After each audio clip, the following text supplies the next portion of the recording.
Okay, welcome back, everybody. Welcome back, welcome back, welcome back. What I wanted to do was point you all towards just your discussion area of our class. So I just put a PDF in there from Scotty Young, which looks like this. It's a little comic that he did and gave away. So I put that in there, you can look at it. And then in the ASIFA, I put the most recent newsletter in there. So I'm just reminding you that you should all probably, well, you should read this, but you should become a student member. It's like $7 a year. And then this right here is the links of all the stuff that I just showed you, up to and including this. I did not put this in here. And I think that this is probably, on any given day, it depends on how good of a lunch I had, that this is one of my favorite animated sequences from any film of all time. It's just so full of acting and timing. And I'm just gonna stop recording here, upset. All right, so the next thing that I wanted to do was just check on anything that's coming into us from stuff that's new. So we looked at the water splash last week, right? Yes? Deborah? Yes. Does anyone have a new water splash?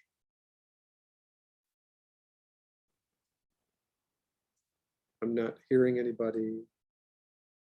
I can't see my chat. Does anyone have a new water splash? Anybody? Chloe? Nobody? All right, so let me see what I did. Yeah, I might have to just look at those again as I'm grading them. But I will put grades in here for your water splash later on this evening or tomorrow or something like that. So I think the window on this is always open until the end of May. So the thing that I would like to do is kind of start where we left off, just about talking about staging. So let me see what this is. Nope, this is not the right folder.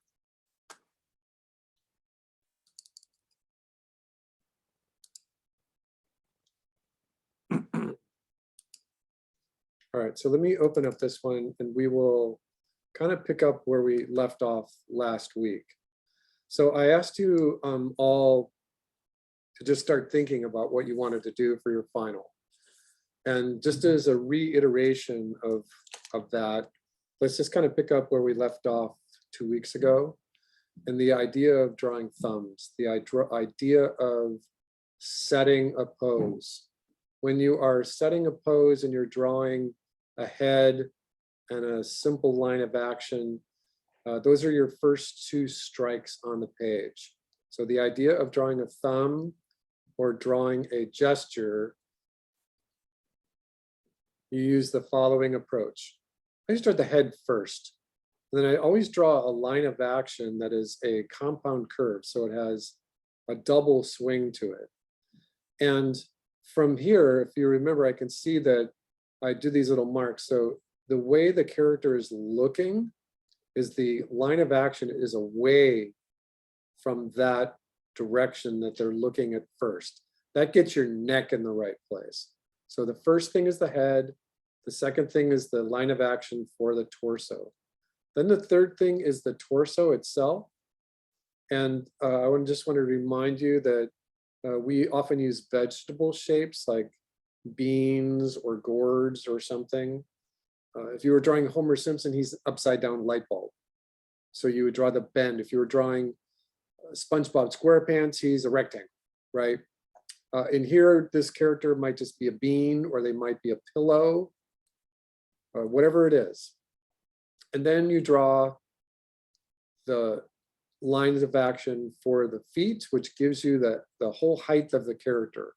And at this point, when you're drawing number 4, that the entire dedication of time that you've put into here is 1, 2, 3, 4, 5, maybe 10 seconds tops. And I know that this is a little daunting for some people sometimes because it's hard to get the swing of it. It's hard to get the idea of drawing head, line of action, body, line of action for both legs, the feet, in less than 10 seconds, especially if you're coming at this from the perspective of life drawing. And the idea of doing gestures for life drawing, sometimes the gestures for life drawing can be 2 minutes, because an animator wants to accelerate this into the 10-second range so that you can really study the pose, the lean of the pose. 5, you draw the line of action for the arms, and then you just get the regular dynamic of the pose. So once again, 1 is head, line of actions 2, body, line of action for both legs at the feet. What do your arms look like? I think that in a pose like this one, you want to get out of your chair and you want to see what it feels like to get up on 1 foot. Get up on 1 foot, and animators are always in a room that has a mirror that has a full length to it so that you can see what that pose you're drawing looks like. So do you want to exaggerate that pose? Do you want to push the pose with the really exaggerated line of action? Get the foot up here, bend the knee. How much do you want to exaggerate that pose? Remember, we are thinking run, jump, and catch for the final. So I'm getting you through all the stuff that goes into that. All right, same thing with the run. So I want you studying just head, line of action is now the compound curve. Draw the little beam for the body. Line of action for both legs are different from each other. The line of action from both arms are different. So remember, you're counting the line of action. You have the line of action for the main torso. You have 1 for each leg, 1 for each arm. So, and remember too, that if you're drawing a close-up view of an arm or a hand, that each one of your fingers can have a line of action just for itself. All right. So what I want you doing here is thinking about how to draw your line of action, how to draw these gestures. So we're going to spend this week talking about gestures: head, line of action, body shape. And I think that you can use just this little character here. You know, he's pretty good. But let's take a jump over to the electric internet and just take a look at human body proportions. We'll switch it to images. And let's just make that jump from regular. So now this one is very interesting because I believe this one is Andrew Loomis, and his drawings are just like the very best. At the animation studio at Colossal Pictures and at Wild Brain, we were kind of dismissing this Andrew Loomis for a little while, and I'll explain why. So this is really great. This is probably 1920, but and for that, the drawings are really great. 8 heads tall is a good place to start, but a human can also be 8.5 heads tall. A human can be 9 heads tall if they have a smaller head. The younger the character is, the smaller their head size. So there's an example here of babies being 3.5 heads tall. A child is 5 heads tall. A baby is 4 heads tall. So an adult is 8 heads tall. So you can see that proportion working in there. And his drawings are really, really wonderful. But at the animation studio at Colossal Pictures, we were kind of dismissing it for the longest time because of this. Because here's Andrew Loomis doing how to draw correctly for illustration, for magazines, for advertisements, and he's got a copy of the mail that you just saw, but in just a slightly different form. And here he's saying that, hey, look, men are 8 heads tall and so are women. But he's got high heels on for the woman. And this just drove everyone at the studio crazy. How could he be talking about proportions and then and having heels for a woman? It's just nonsense. So for many years, I was taught to dismiss this drawing as a sense of proportion. And I think that was right. I think it was right for my mentors and my teachers to dissuade me from really studying this too carefully. But the problem is that the drawings are really good. And if you are studying for whatever size age of your character is, the Andrew Loomis stuff is just really, really good. It's almost like modern Da Vinci. But just remember, if you're doing proportional studies, then study the anatomy, and women do not necessarily always wear high heels. Why is the man barefoot and the woman has high heels? You know, it's like, I'm getting myself started here. All right, so let me go back a page. You know, here we got a take on Vitruvian Man. We've got 6 heads tall proportions for a guy. We've got 8 heads tall. So just keep that in mind. We're looking for somewhere around 8 heads tall if you're going for a normal human. But if you're doing any kind of character at all, you can do whatever you want. You can pick anything between 3 heads tall. Calvin and Hobbes, Calvin was 2 heads tall. You know, if you just do this and go Calvin and Hobbes, and then you just switch it to images, you can see very easily that Calvin is 2 heads tall. That's how Bill Watterson drew him. He's 2 heads tall. So we'll go back to here and you're looking, how do you want your character to be? You know, you're just studying gestures, but you have to think about proportions. Do you want your character to be 5 heads, 6 heads, 7 heads tall? So when you go back to here, go back to this stage right here. When you're drawing this neutral pose, this is 1, 2, 3, 4, 5.5 heads tall. So just know that. What is your proportion? That is your first thing to do, is to think, what is your proportion?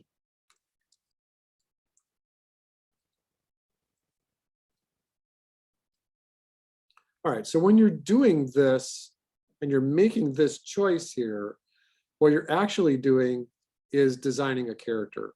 And so if you just study this one really carefully and you say, well, I just came up with this drawing over here, and we looked at this and it was 1, 2, 3, 4, 5.5 heads tall.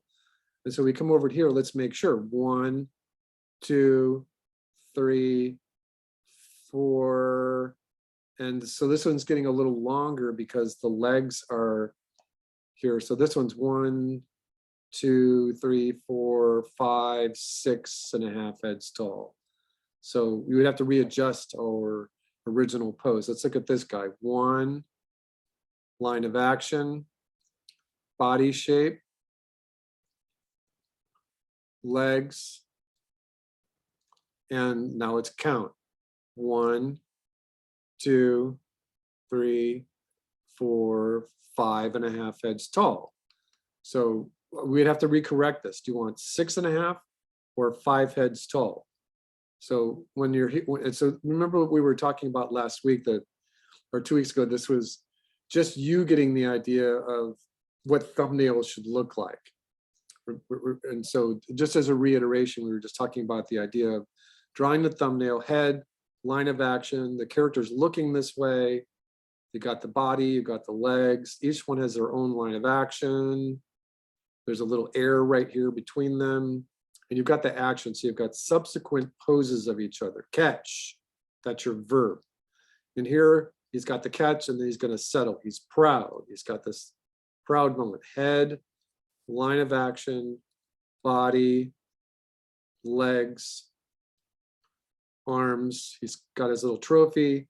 Now let's go back and count. 1, 2, 3, 4, 5.5. So I'm like stuck on this 5.5 thing here. So that's the first thing that you need to determine is, how do you want your character to be built? Head, line of action, draw the torso, that's your third line. And generally the torso is usually 2 heads tall. And then figure out how you want your feet to be. Do you want them to be taller? It's like this one, if I draw this one right here, he's pushing 7 right now. So you get the arm in there, arms are close to the body and then they come away. 1, 2, 3, 4, 5, 6, 7. And you can experiment. You can certainly experiment. Do you want your character to be 5.5, 6.5, 7, 8 heads tall, right? In the world of fashion, sometimes fashion designers use 10 or 14 heads tall.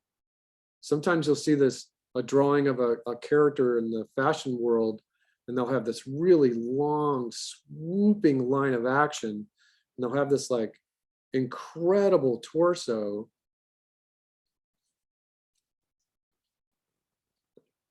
And they're like 10 or 14 heads tall. You know, look at illustration, look at fashion illustration, body proportions.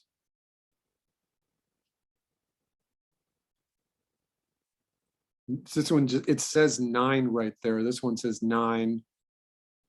You know, and I've seen them as tall as 14 heads tall. I don't recommend you doing a 14 heads tall fashion model. But fashion illustrators definitely lengthen the legs. This one's 9 heads tall.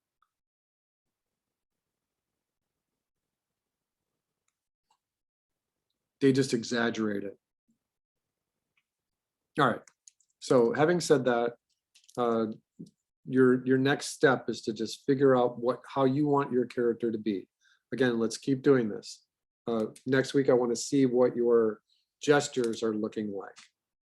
So let's just talk about gestures for a little while. No animation, just gestures. But you got to be drawing. So these gestures can be from live action, they can be from life drawing, but the typical thing is to draw what you see,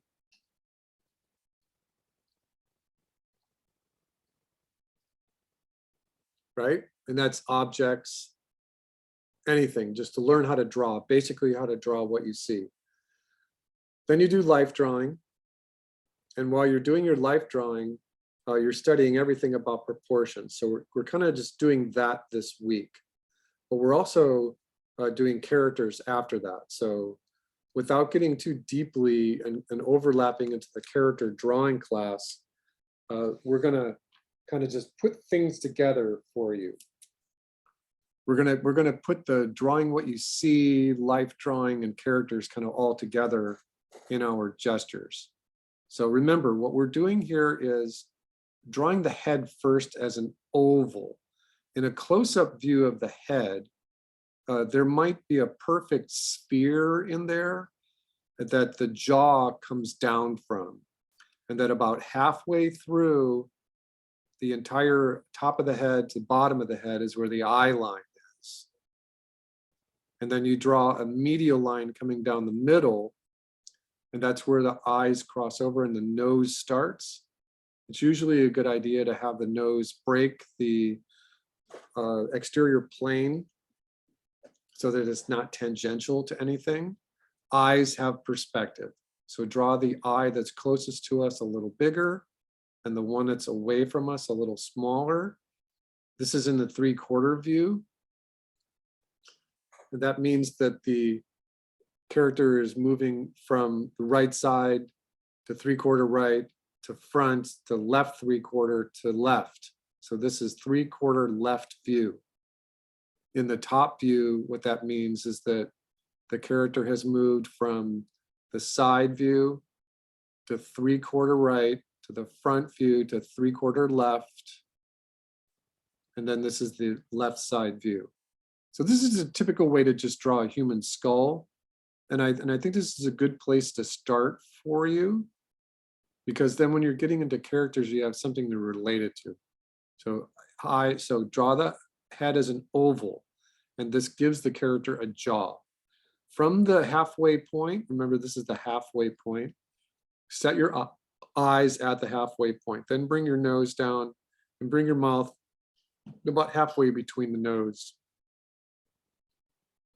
and the chin. Your ear drops below the eyes. So start from the top of the jaw. Sometimes the back of the head has a little bit more bone back there. It depends on the actual design of the character. And the neck goes backwards. So if you look at any of your character designs, if you look at people,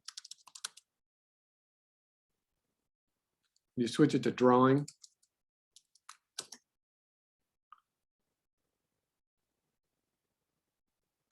Then we're going to add the word animation in there. Whoops, sorry. Let's get a good one. The neck goes backwards. Even this little character right here, the neck goes backwards. You can cheat it. The neck can go straight up. In this character, the neck is going straight up. In this one, the analysis is that the head and the neck is going backwards. In general, just always start with the head going backwards. If you want to cheat it for the head going straight up and down, it's a thing, right? Let's look at a Miyazaki character.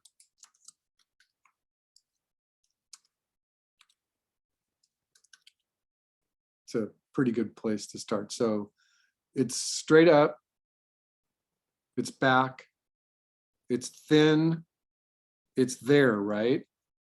So we're just looking at the size and the direction of the neck itself. The neck can either be kind of straight up or it goes backwards. So when we're drawing, the neck goes backwards. So in this configuration right here, we're going to just start with the head. This is our number one stroke on the page, is that I recommended that you know if it's a 3/4 left, that the character's looking that way, is to draw the line of action open away from the way they're looking, which brings the line of action for the torso in the right place. But what it doesn't do is take into account for the backwards direction of the neck. So that's a good place to cheat it. So right there is a good place to just start your neck. It gets the line of action in the right place, but it doesn't get the neck in the right place. Remember that what you're doing is contrapposto.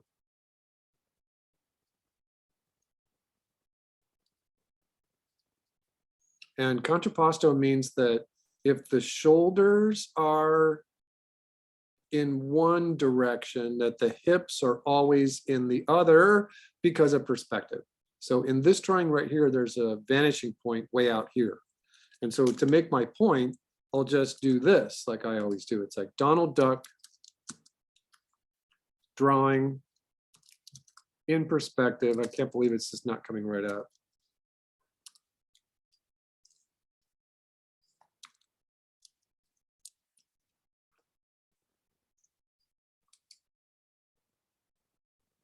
And I'm not seeing it. Hold on a second.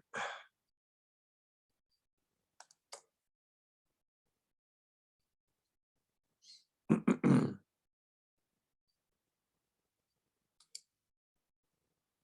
right, so this is a variation on the one that I usually like, because the one I like, the lines are in red. Someone just copied this and put it up online. What did I do wrong? Donald Duck drawing in perspective. Images.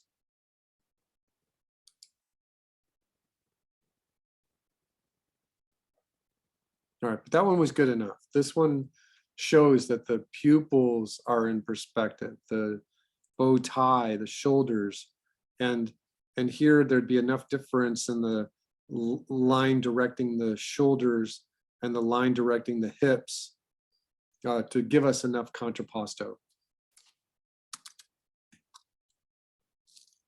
Oh, there's two P's, sorry.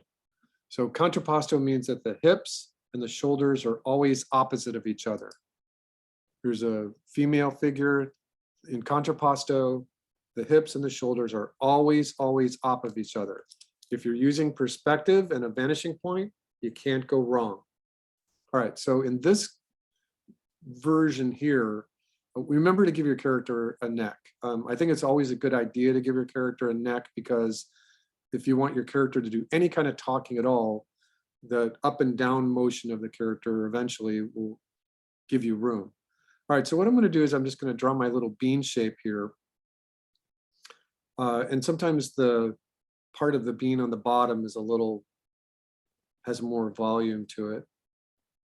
And this is just a good start right here. Remember, if we're looking down at this character, that the bean is actually more of a pillow shape if we were looking straight down at it. And you can account for that as you're animating. But for right now, I think just the bean shape is always a good place to start because it's 3D. All right, so this character is standing neutral. So this line of action here kind of has a double compound swing to it, that the torso is actually pointed this way. So if you want this character to stand straight, identify where the hips would be, and just kind of start by bringing in the right quad and the lower leg, the left quad and the lower leg. The quads always have an outside curve to them. If your femur is the biggest bone in the body and it is very straight, then your quads always, doesn't matter how skinny or how fat the character is, always has an outside curve to the femur. Your tibia and fibia are always the straightest bones in the body. This is your knee. Again, outside curve to the femur, knee, tibia, fibia, and the feet. In this demonstration right here, I'm just drawing some wedges just to get the feet in the right place so that I know that this foot is sideways and that this foot is 3/4. You don't want both feet splayed out. You don't want both feet flat. I do see this on occasion, but this is the best approach. All right, then when you're building out your character here, just give them some deltoids. I think that once you start thinking about the deltoids just as little spheres right here, you can start reminding yourself that there is a scapula, there are ribs in there, and then you go back to your anatomy classes. Okay, what am I looking for? I'm looking for clavicle, right? Clavicle to the end of the end of the clavicle here connects to the humerus, and then there's a line of action for the humerus and the lower arm, the tibia, I'm sorry, the ulna and radius. And again, humerus, tibia, fibia, sorry, ulna, radius, wrist. Your wrist is about halfway through almost halfway through the femur. And then your hands are actually pretty big. So give yourself the distance of the hand, the volume of the hand, the shape of the hand, almost the size of your face. Your hand is almost the size of your face. So don't just cheat the hands. Hands are actually pretty big. Feet are actually pretty big too. All right, and then this hand is in the side view, and I'm just drawing little mittens. I'm just drawing mittens to get the idea of where the hands are. This hand might be a little big. All right, so let's just study this one right here. What have we got? We got a head, and we're going to look at our measurements. So this is 2, 3, 4, 5, 6, 7. So if I choose, this one is 7. And I think that that's what you need to do. Your first thing to do is follow along with what I'm doing. Oval for the head. Line of action. Draw your shoulders and your hips contrapposto. Draw the line of action for the legs. Line of action for the arms. Get the deltoids in there. And then figure out how big you want your character to be. Anywhere between 7 to 8 or even 5. Whatever you want, it's up to you. All right, so then just remember, you are drawing a character that does have bones. and that you should be reminding yourself what those bones are. You got rib cage, clavicle, sternum, ribs, spine is in here, pelvis, femur, tibia, fibula, talus.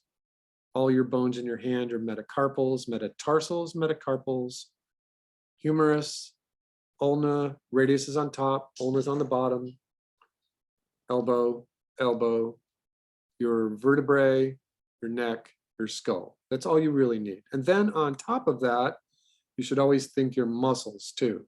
So your muscles, you got the sternocleidomastoid, it's really big. You've got all the facial muscles in there that just give your head structure, fleshiness. And then you've got deltoid, that's the first biggest muscle on the top.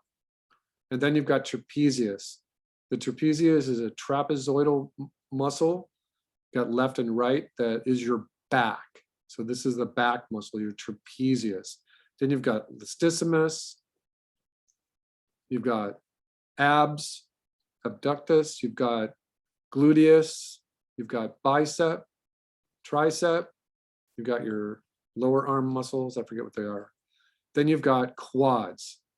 The bicep is bi because there's 2. The tricep is tri because there's 3. Quads is quad because there are 4. Then you have the rectus muscles, and then all the muscles, the soleus that makes up the lower leg. So, and this is a good place to start by just drawing in the muscles and going back and refreshing your mind about what those muscles look like, where they are.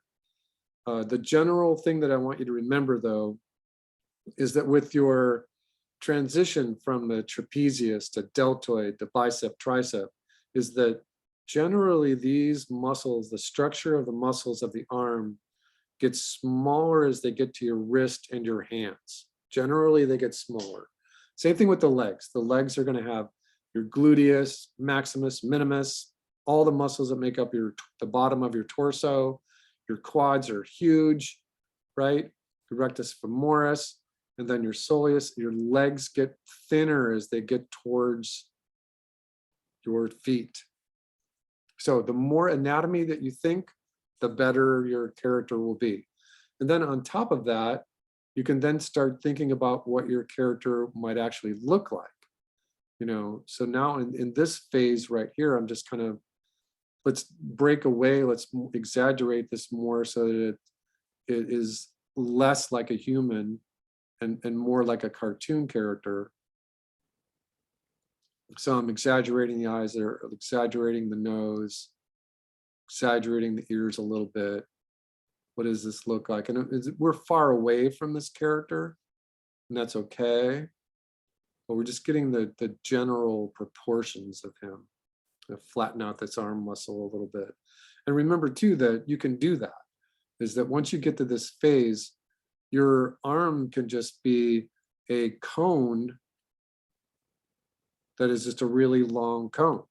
And Mickey Mouse's arms, when he first started, were just a tube or a hose. And that you can do too if you want. You can do all kinds of things in animation. You can be very anatomical, you can exaggerate, you can make it rubber hose, but the idea is start somewhere. Give yourself, what do your hands look like?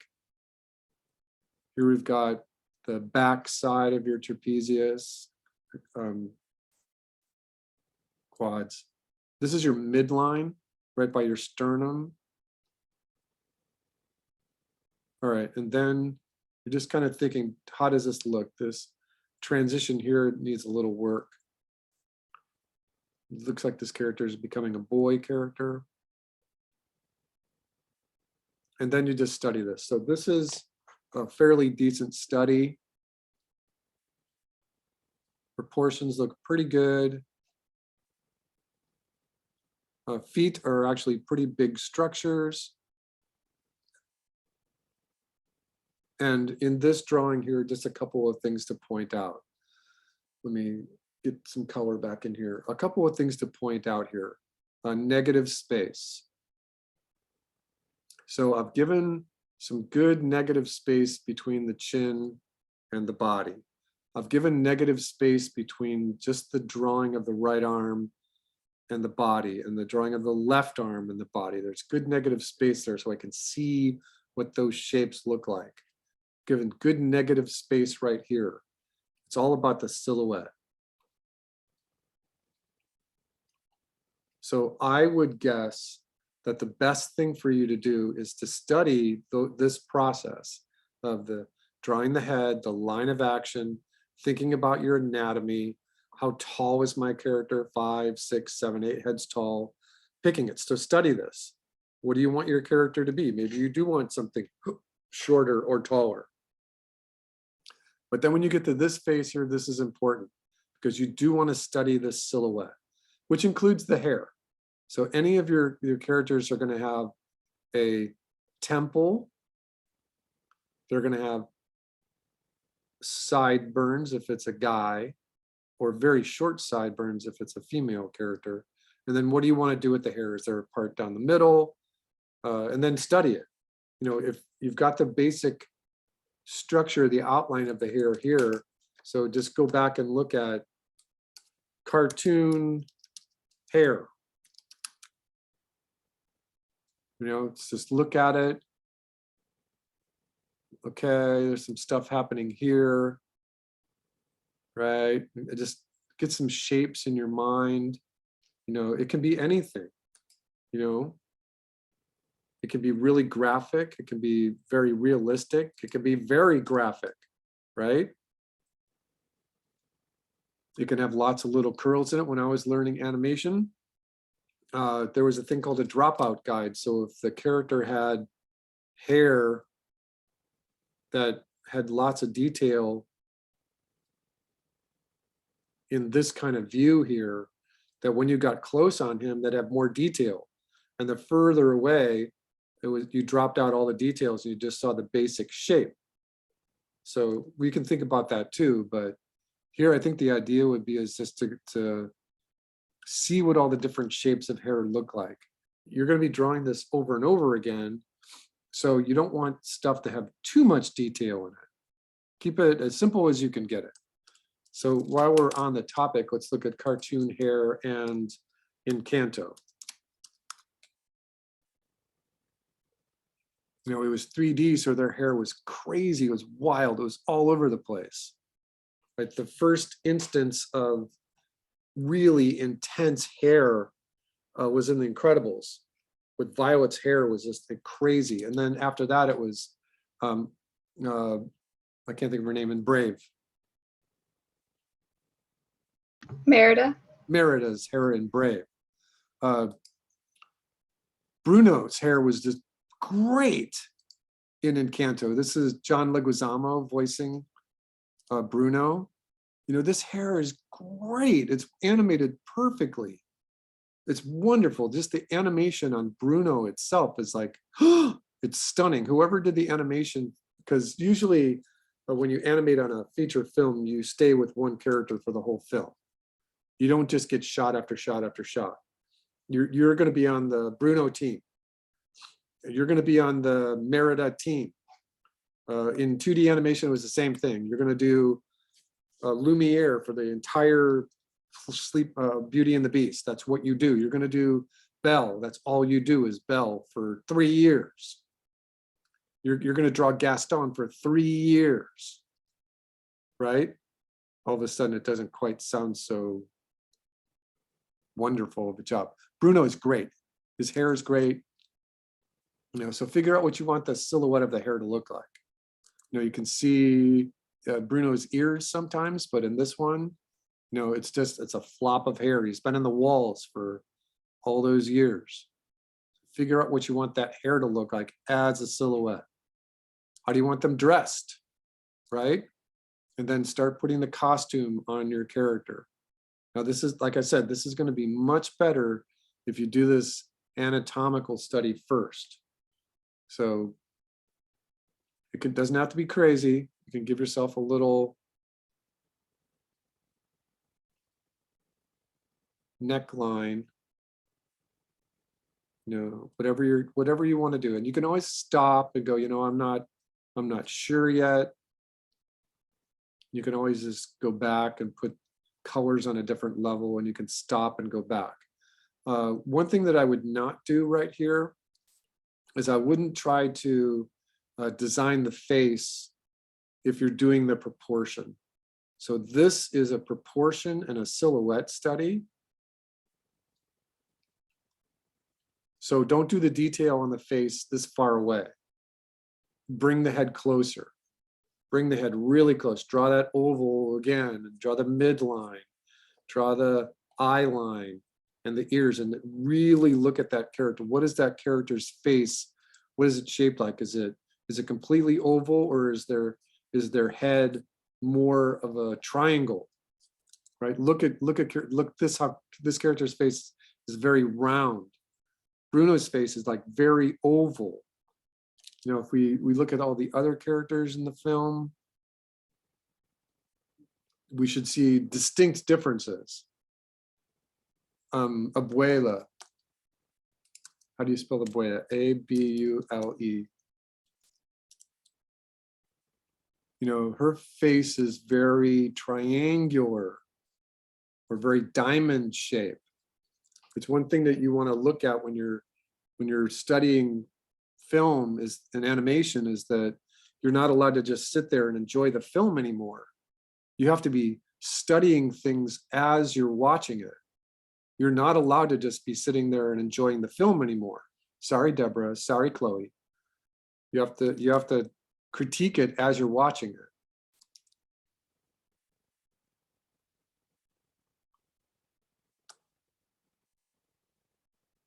Very triangular face. Okay, so then do this like a bunch of times.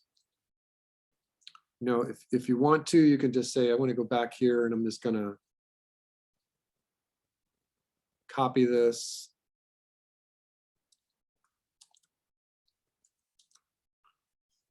And just play with it. Get your different colors out and just do it again. What happens if you swing it? You're practicing again. Head, line of action. Shoulders, hips, if you want, before you draw the torso, that's fine. And the torso can be very simple. And you also can just give your character lean while you're drawing the character. That's fine. So there's a slight lean here. This slight hint at the deltoids. Again, we're looking at the contrapposto, and the arm swings out from the body. It starts close and swings out from the body. Same thing with the left arm. It starts in close to the body and then swings out. It's just always a really good place to start when you're thinking about designing your character. Neck goes backwards. Where's your midline? Where's the midline? Right down the middle of the body. Where's the midline? Right down the face. This is a 3/4 left. And what have we got? We've done all the steps, right? 1, 2, 3, 4, 5. These are straight lines for the lines of action on the legs, which is fine right now, but we can change them later. 1, 2, 3, 4, 5, 6, 7. We're at step 8 or step 9. But what have we got? 1 head, 2, 3, 4, 5, 6.5. So we have to be careful. You have to be careful. When you're doing this, you want to train your hand to hit that 7 head tall. We'll go for 8 heads tall, whatever it is. Just always do the same thing. So it might be that you just look at this head, and instead of striking the line of action for number 2, go down here and make a little mark and say, I want my character to always be the same heads tall. 1, 2, 3, 4, 5.5, 6. 1, 2, 3, 4, 5, 6. And then strike your line of action. Get your shoulders, give yourself a neck, give yourself the hips. Remember that the torso is about 2 heads tall. And then, so get your legs. And this is now 7. 1, 2, 3, I'm sorry, 6. 1, 2, 3, 4, 5, 6. And you pick. So let's do one over here that's 7, starting with the same head tall. 1. We're going to come down to here now. So strike the torso a little longer, just a little bit longer. And now this is 7.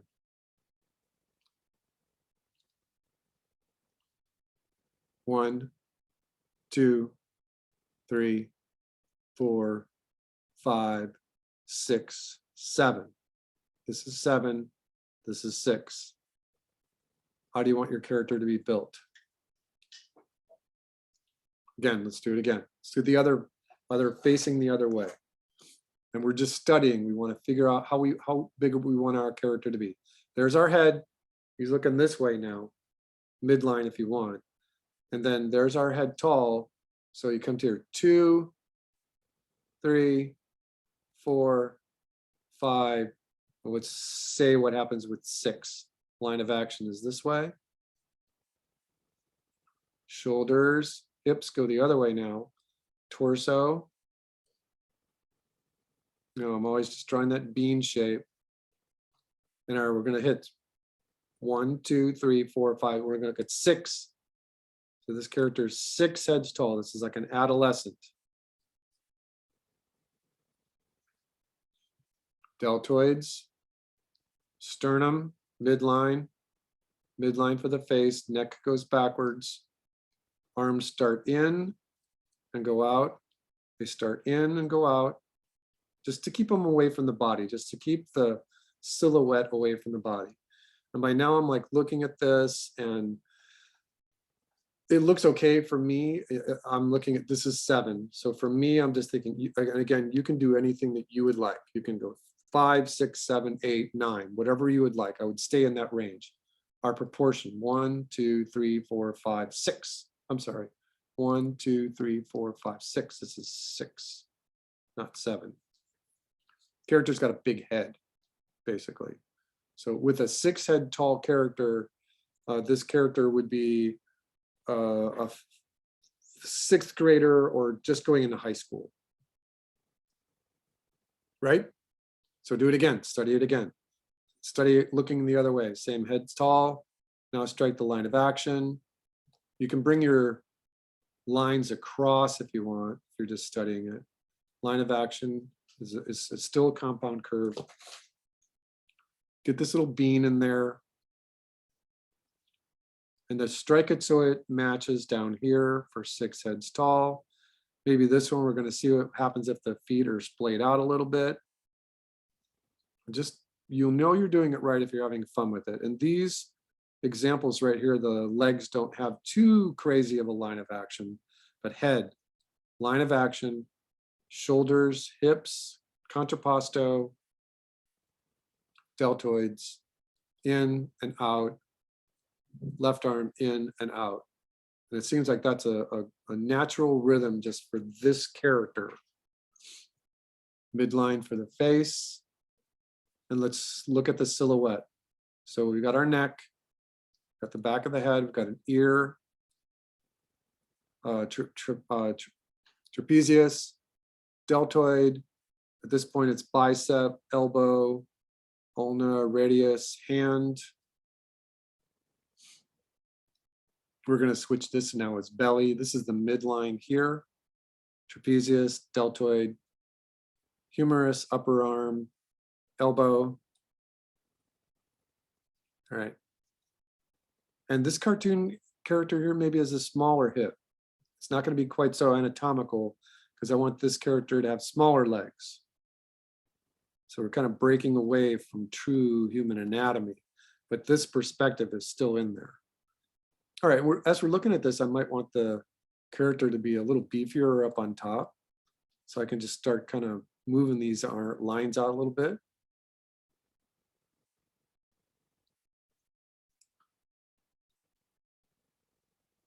And maybe I'm going to go something graphic so that the character doesn't have a butt, right? He's just going to be something like that. And at this point, But I think what you do is do your research.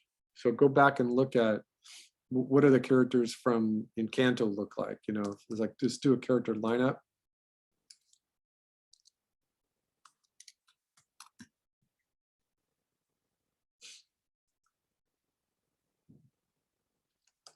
Character size comparison usually works. So if I use size comparison,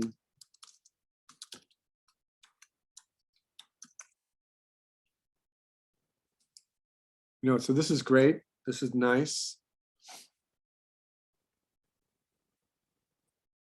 This is giving you inches, but look at how big Bruno's head is. Right, do you see this?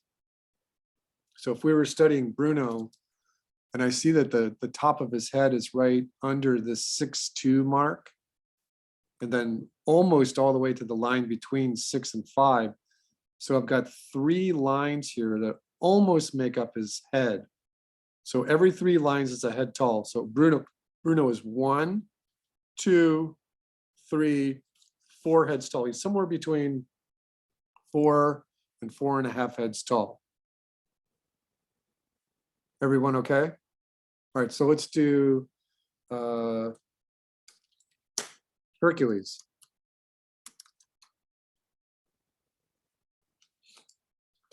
So let's look at this one. There's some good stuff here with the muses, with baby Pegasus, with Zeus, Hera, the Fates, Hades, the old man, an adolescent Hercules here, and then more of an adult Hercules here. There's baby Hercules over here. There's Phil. Where's Megara is right here. You know, this is a good one just for studying heads tall. Size comparison and heads tall. This is a good one. If you want, what I can do is click on this, see what happens. You know, there's some good stuff here. We're Saturday morning forever. I don't know this. But look at the heads tall. You know, here's young Hercules. 2, 3, 4, 5.5 heads tall. This is what the image we just saw. So I can take this and put it in the chat. Chat.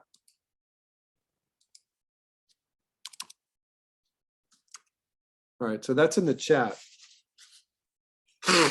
And this one is pretty common that animators go to this one because there's lots of differentiation between the muses. The muses all have their own good size, and the size comparison is done really well. Gerald Scharf was one of the first outside people from Disney to design characters for a feature film.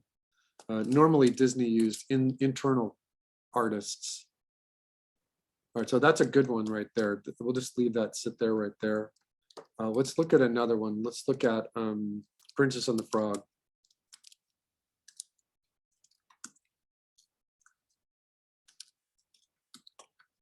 Usually it's called size comparison or size comps. Let's see what happens if we just shorten it to size comps.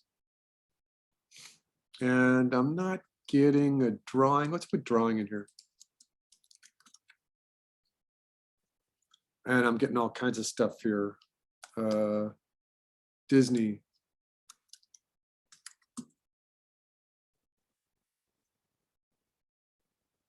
Well, I'm getting some stuff. I'm not getting good size comparisons. I mean, you do have to kind of dig around and do your research. I'm getting Pinocchio in there. All right, so we are studying, when we go back here, what we are doing is a couple of things that I kind of didn't mention. We do want our character to be bipedal. So just give them 2 legs, right? If you're starting to think about 4-legged characters or creatures or an anthropomorphized gator or something. It can be done. It certainly can be done, but let's just keep it simple to start. Let's be bipedal, anywhere between 5 to 8 heads tall. And what I'm looking for are gestures.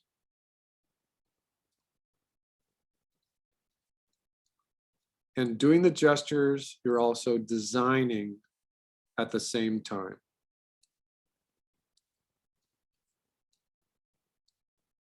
Right? That's what you're doing. You're looking at bipedal characters, 5 to 8 heads tall. You're learning how to do gestures, which is a big deal, and you're designing at the same time. So then I want you to start playing with it. So start small. Draw your character in motion. So go back over here. What does a character run look like, right?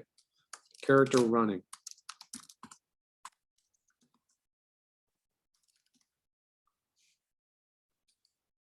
All right, so we've got this. This is good, right? We've got a whole bunch of stuff here. We can just leave that to see that, hey, on any run, the line of action is now pushed off balance. So then draw the torso. Look at where the legs are. So now all of a sudden the legs have motion in them. Draw the feet. Get those arms moving. And just study what these gestures look like. So this is good right here. Just as few lines. We're looking at 1 minute drawings of your character. And it's like, so then go back and look at the reference. 1, 2, 3, 4, 5 heads tall. So do one where maybe the head's a little smaller. And then get that torso a little bigger. Think of the anatomy. Where does that left leg come from? It's a little longer than this, and they get the foot to hit the ground. The right leg, sorry, right leg, and then the lower leg. Foot is up in the air. So if this is his right leg, the right arm is forwards and the left arm is backwards. So you're just studying this little gesture. Again, the rhythm is the same. Head, line of action, torso, figure out where the hips are. And this is the side view, so the perspective would be, the vanishing point would be more towards the middle. Left leg, quads, lower leg. Is there a line of action for the left leg? Foot, right leg, quad. So this is the kind of gesture I'm looking for. Right? Jumping, head. Go back to here. Do I see any jumping right here? And I can switch this.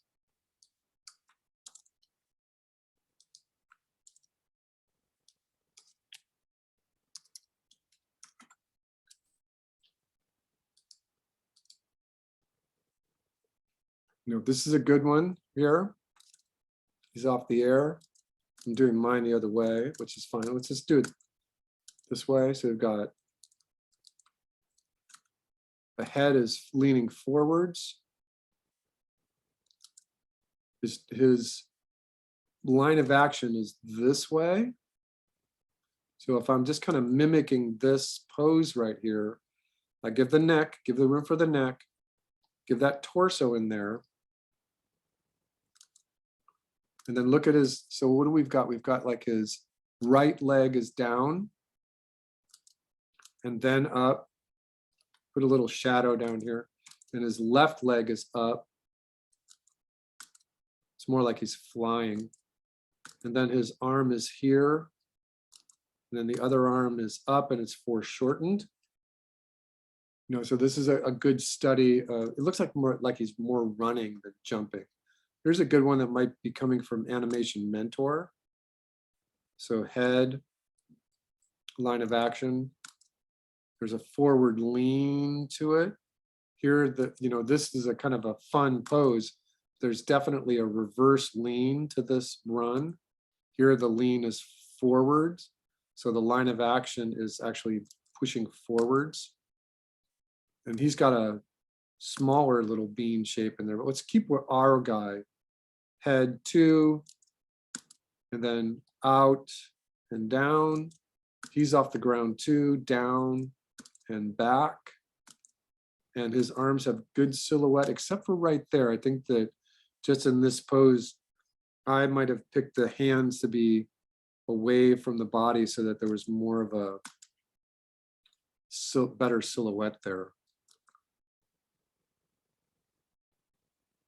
All right, you see where I'm going with this, everybody? So you're doing a couple things at once. You're looking at a bipedal character. You're designing anywhere between 5 to 8 heads tall. You're looking at studying gestures. All right, so let's keep doing this. Thinking run. This is run. It's always a good idea to write the verb down, right? All right. So here we're going to do, what is our verb? Our verb is going to be neutral. Head. Sketch it first. Keep your lines going around and around. Head and line of action is neutral, so it's balanced. It's in a 3/4 left. As soon as you hit the head, you automatically know if you're 7 heads tall, the ground plane is here. Draw your torso. It's always good to start with that little bean, that little vegetable shape, because then you can build off it and your character has a good rhythm.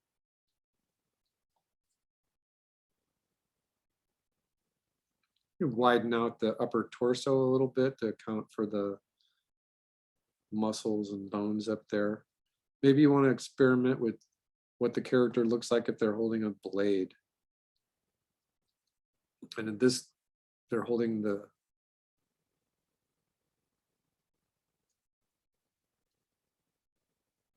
over here. All right, so let's see what we've got. 1 head tall, 2, 3, 4, 5, 6.5. So we're getting close. It's some, we're somewhere between 6.5 and 7. All right, sitting.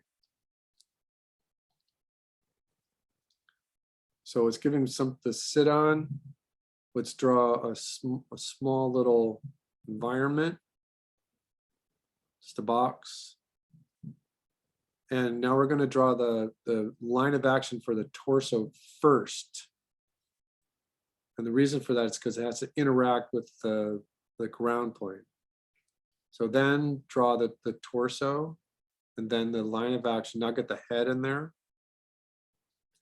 Now get the legs. It can be inventive. Your legs can be kind of splayed if you want. They can be crossed. The idea of studying these gestures is just playing around with it. Here he's leaning forward. So what would a character be doing leaning forward if they were maybe reading a book or something? Here if we have this being a bench and the back of the bench being angled backwards, it might be fun to study another character sitting back here that's just kind of lounging around and they've got 1 foot over the other. This is a pretty good gesture right here.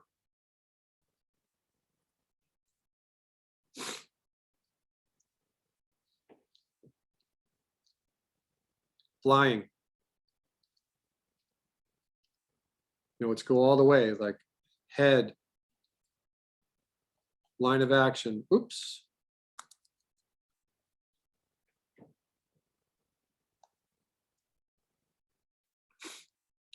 Feet are dangling. Arms are up. He's actually flying. What other kind of verbs? Hiding. So give yourself a wall perspective. And we're going to see the character who's looking around the corner. So head,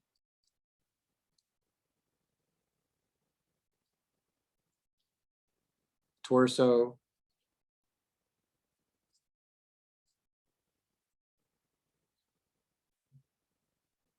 Who's looking away from us. All right, I don't think that it's too crazy to request from you 10 different gestures.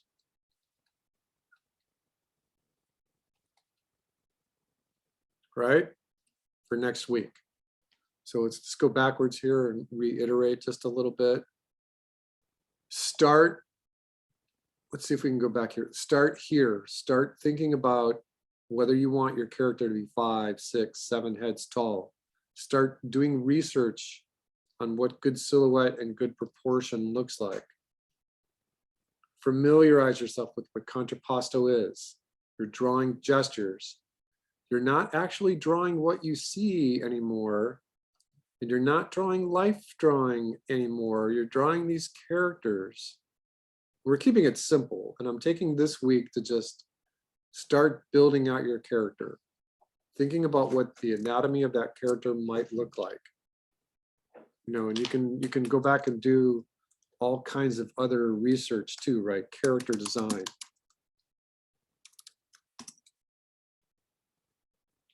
You know, there's an infinite number of ways of designing characters. You know, this one that comes up first here is good. The head is cocked. Line of action drives the center pose right here. So let me see if I can get zoom to behave, and I'll try and zoom for just a moment.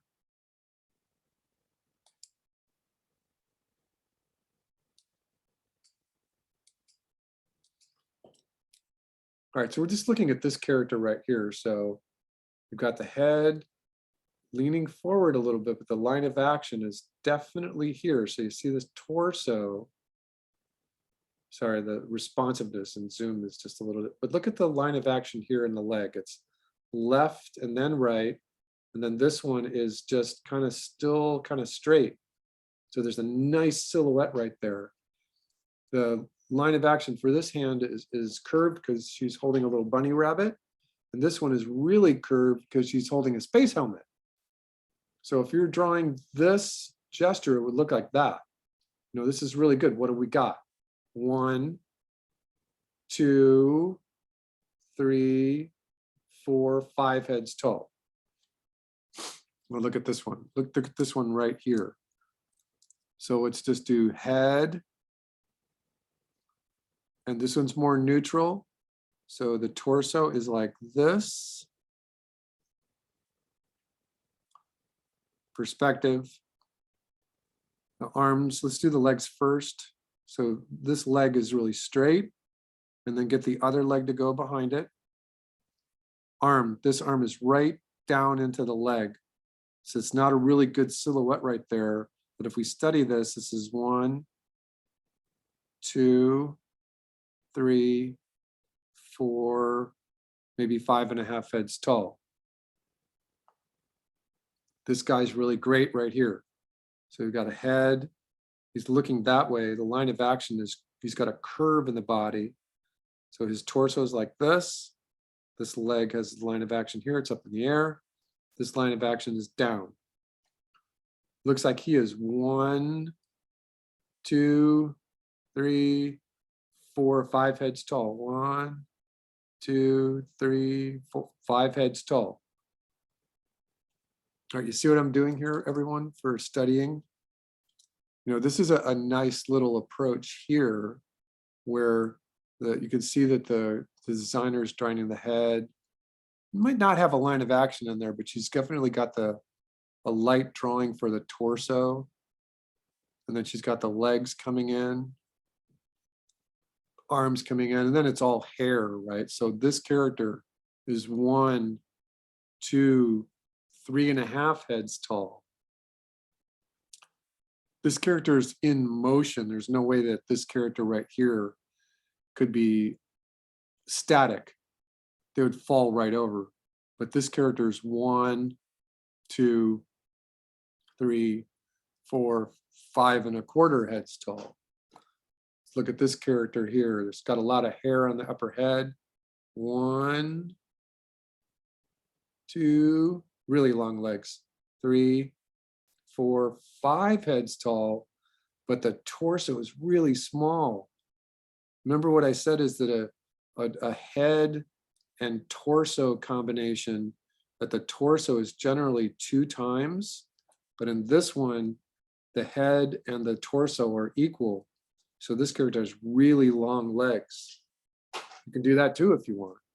This character is a good one. How many heads tall? 1, 2, 3, 4.5 heads tall. And the torso would be just about almost 2. It's a little different. It's an interesting little character.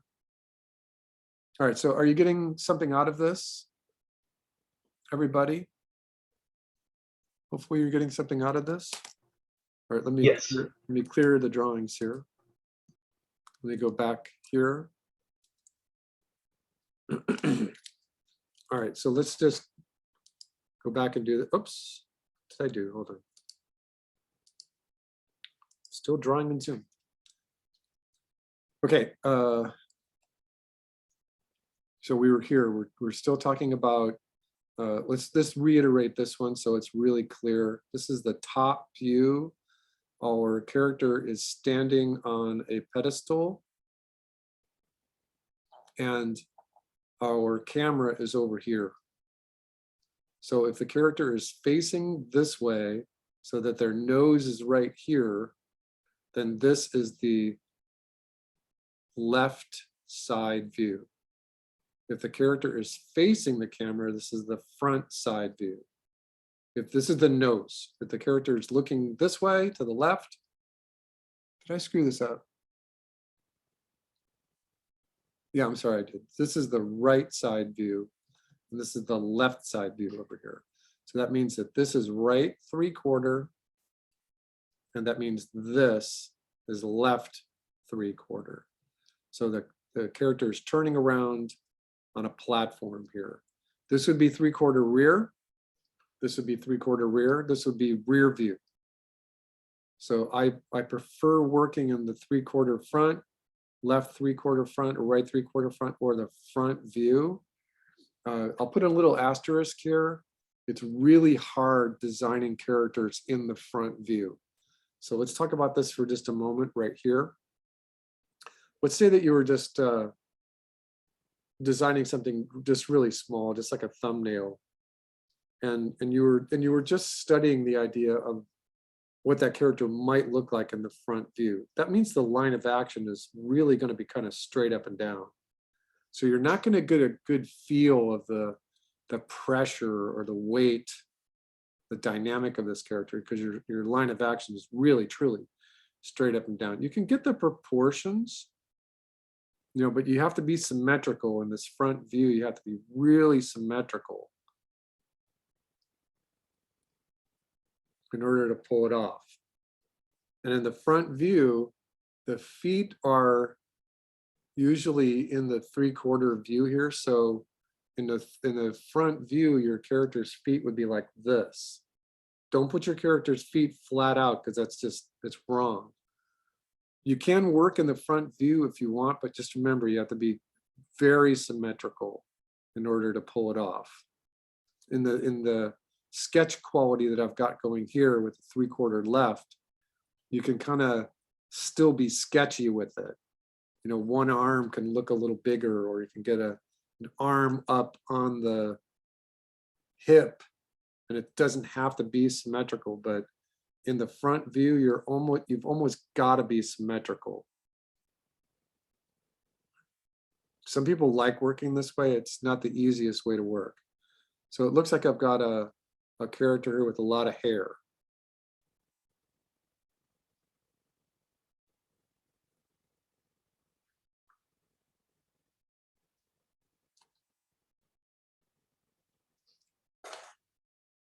All right, so I would be looking at this, just you can tell that I'm just being a little more finicky here, because in the front view, everything is just got to be nice and symmetrical. What have we got though? Let's take a look. This is just random. This is just a different sketch. 1, 2, 3, 4, 5, 6 heads tall. All right, so remember in this one, we were just studying a neutral pose. This is 3/4 right. This is 3/4 left. Again, I'm looking for bipedal. You choose 5 to 8 heads tall. Let's look for 10 gesture drawings. So that would include these. So the design. So let's do like let's do 10 little studies, right? 10 studies and then 10 gestures from those studies. And you don't have to work in Rough Animator. You can work in Photoshop if you want. I'm just looking to see what your drawings look like.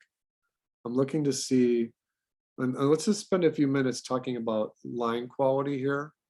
One of the reasons, and I think I was mentioning this to someone a couple weeks ago, one of the reasons why I really like this Rough Animator is because it's really responsive. So I'm just going to keep going with this run thing here.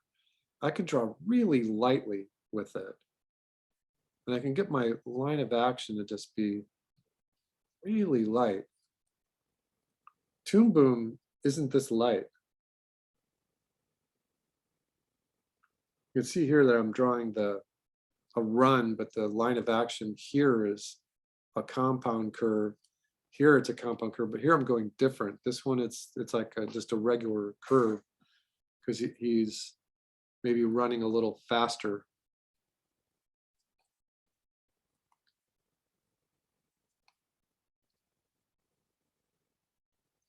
All right, so even in these little sketches, I am thinking anatomy, right?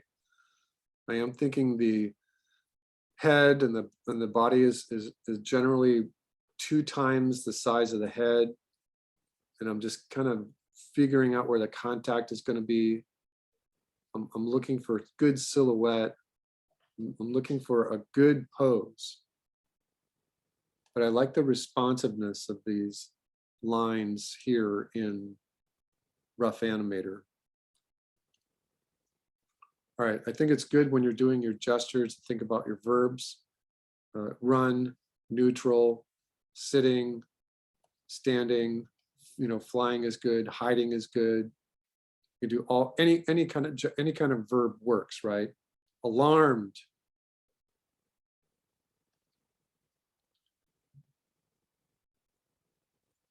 This might be pushing a little bit, but that's okay. So here I'm just going to draw the character like they've been so alarmed that they've like jumped off the ground. Their arms are straight down and their eyes are really far open. Ah! Their alarm has brought them up off the ground plane. They're just on their tippy toe right here.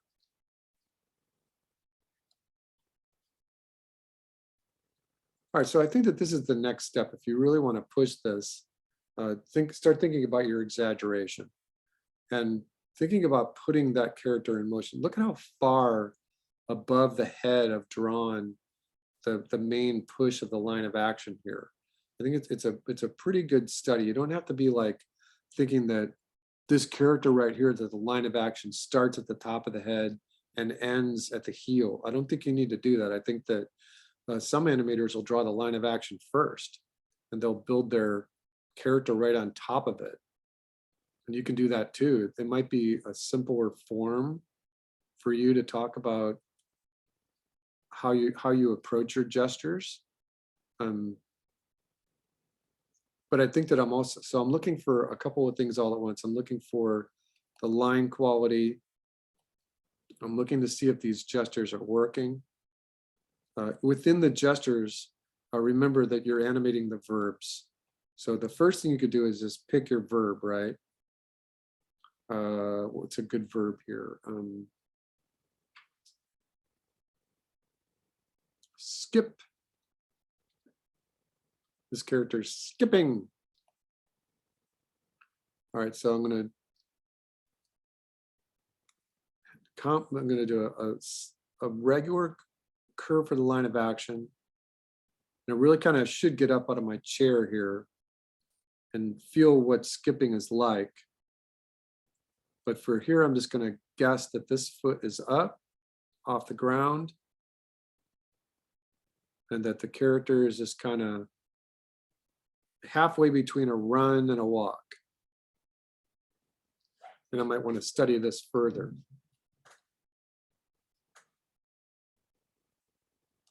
All right, so once again, directions are character. Just be simple. Draw your line of action.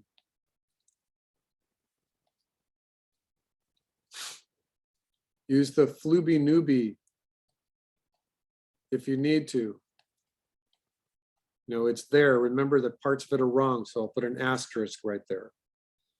Concentrate on heads tall.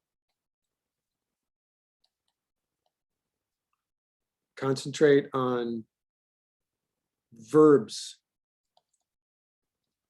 when you're drawing your gestures. And neutral is fine as a gesture. So I'd like to see what you're doing in terms of 10 different gestures. And let me go back and see what the other 10 was, right?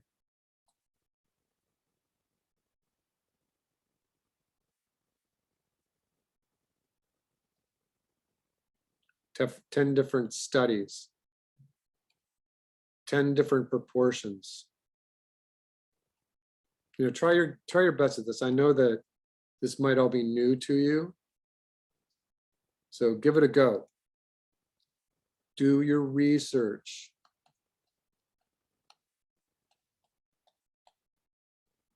If you like a character, figure out why you like that character. What is it about it that has appeal, right? So let's just talk about this for just a moment, because this is a principle of animation that kind of crosses over and does a whole bunch of different things for us. So if we go back to here and we say, you know, what is it about any of these characters that has appeal? Remember that appeal is a connection. It's an affinity. It is not something that puts you off. It's something that pulls you into that character. So what do you like about that character? Is it the ethnicity? Is it the culture? Is it the design? You know, what is it about the appeal? Appeal is a principle of animation. You know, it's written right there. Appeal is the number 12 principle of animation. You know, what is it about this red gorilla? It's just beautiful, right? You know, what is this character here? It's really kind of neat. She's 2.5 heads tall. You know, a character can certainly be 2.5 heads tall. Here you've got a fan art of Anastasia, and she was very human proportions because that whole film was rotoscoped. So none of these characters are very exaggerated at all. So study this, look at this. What is it about any character that has an appeal? It has an appeal for just you. It might not appeal to someone else. It might appeal to just you. What is the strong pose? Look at that triangular thing there for Kung Fu Panda, that triangular build. And I've seen people work that way too. This character is 2 heads tall. And they're proving it right there. 1, 2 heads tall. This character set here is, I don't even know. It's a 1/2 head tall. The 3D version of Disney's Robin Hood. You know, do your research. It's what I got. Character design. It's all I have in my window right here. We're looking at all kinds of different things, but you can be pretty specific. You know, you can look at any kind of film, short film, long film that you really are attracted to, that appeals to you. Steve Silver is a great character designer. So if we just look at Steve Silver's stuff, it's really great. And so let's just do a couple of things here. Let's look at Chris Sanders for Lilo and Stitch, How to Train Your Dragon, Croods. His stuff is beautiful. Look at the characters have gestures all over the place. It's absolutely stunning drawings. Carter Goodrich.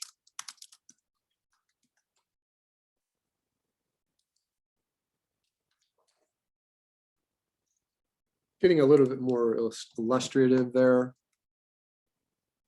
You can see the movies. You can see Ice Age, Ratatouille, Brave. They were all pulled in to do character designs for these films. Let's look at Peter DeSev.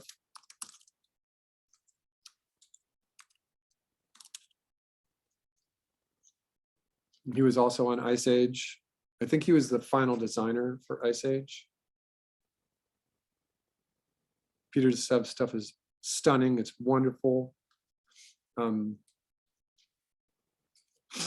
Let's look at Dan Lee.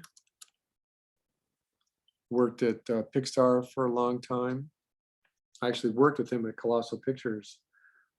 Tragically died of lung cancer, never smoked a cigarette in his whole life. One of the best character designers. All right. So if you want to match what's happening colloquially or culturally, you can look at the Internet Movie Database and see Turning Red. Who are the character designers for Turning Red?